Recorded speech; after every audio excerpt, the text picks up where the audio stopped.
Newton's first law of motion, also known as the law of inertia, tells us something fascinating about how objects behave.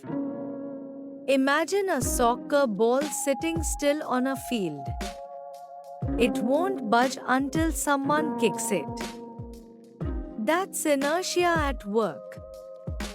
Once it's in motion, it keeps rolling in the same direction and at the same speed, unless something like friction from the grass or air resistance slows it down.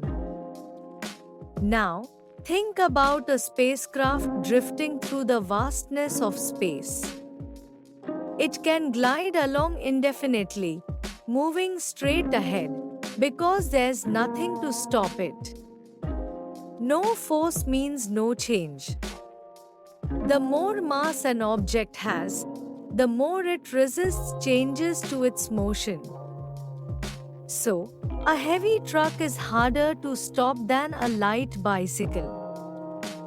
This law is not just a principle, it's a fundamental part of how everything moves, from the soccer field to the cosmos.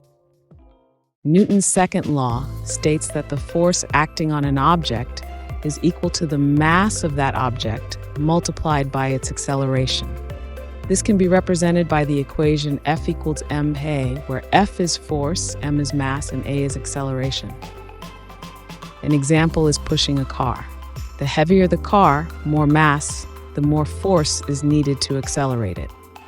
In summary, Newton's second law helps us understand how objects behave under the influence of forces. Newton's third law of motion reveals a fascinating truth.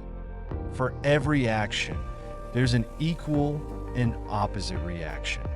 Imagine walking.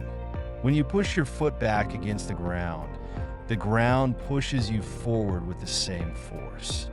Without that reaction, moving would be impossible. Now think about jumping off a boat. As you leap, the boat glides backward, demonstrating how your jump creates an equal force in the opposite direction. This principle is also at work when rockets launch. They push fuel down and in return soar upward. From bouncing balls to trampolines, this law governs our everyday movements. It's a reminder that everything in the universe is interconnected through action and reaction.